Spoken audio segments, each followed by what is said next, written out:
Now it is available. अभी हम देख सकते हैं कि इसने कुछ टाइम लिया, उसके बाद we can see it's available now.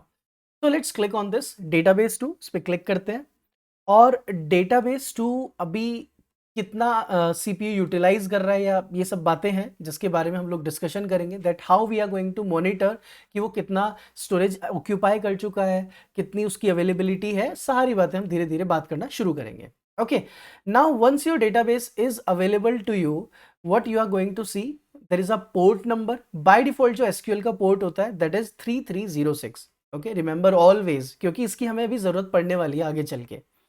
Okay, now if we want to work with our databases in a proper manner, जैसे कि अब हम लोग को अगर डेटाबेस के अंदर टेबल इंसर्ट करना है या कोई भी अगर हम लोगों को ऐसा टास्क करना है जो कि हम अपने MySQL कमांड लाइन पर करते हैं, तो वो सेम टास्क यहाँ पर कैसे परफॉर्म होगा। जस्ट गो टू AWS और यहाँ से हम अपना एक EC2 इंस्टेंस पे चलते हैं। So let's go to any one of the EC2 instance and from there we will be, so it's already up, and now I'm going to just click on this and connect. Okay, तो मैंने अभी जाकर क्या करना है, I am just going to launch any one of the instance that I have और उसको connect कर लेते हैं। आप इसको लोकल मशीन से भी कर सकते हो if you have MobaXterm in your machine, या फिर हम इसको डायरेक्टली यहाँ से भी एक्सेस कर सकते हैं। Now, what are the steps to get started with the database part? अब अगर आप लोगों को database part start करना है, so you have to first install the MySQL service in your machine. लेकिन उसके पहले हम लोगों को लिखना है sudo su hyphen so that it will just get back to you here. ये root user as a login करता है. Then you have to write yum hyphen y install MySQL. तो क्या करना होता है हम लोगों ने, we have to write this command yum hyphen y install MySQL to install the MySQL. Okay, so hit enter, it will start installing, but in my case it is already installed. ये मेरे case में क्या है, यहाँ पर already installed है।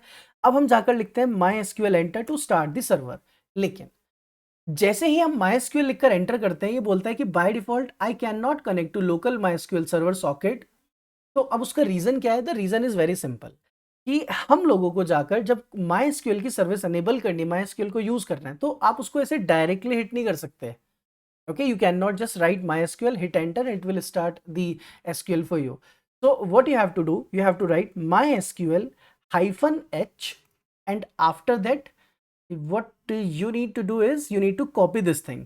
आपको इसको कॉपी करना है, this is the end point you have, and then you have to paste it। इसको जाकर पेस्ट करना है यहाँ पर, then write -u, then the username and -p, enter your password।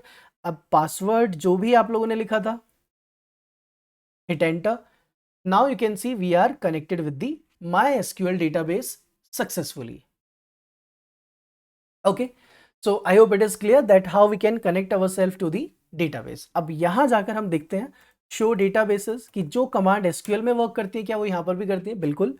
So if you want to create a database you can create it. So let me simply write create database db_1, then query okay, then use db_1, and we are now inside the db1।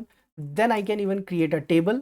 so let's write a create table users, then I want the user ID as integer, username as a varchar with 100, then user city again varchar 100। so that's it, we have created a table as well।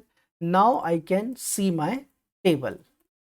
so that's it। अब मतलब हम लोग जो अपना SQL में करते थे वो सब कुछ यहाँ पर भी अब हम लोगों ने करना शुरू कर दिया है। So I hope it is clear that how to get started with the RDS, Relational Database Service of the Amazon।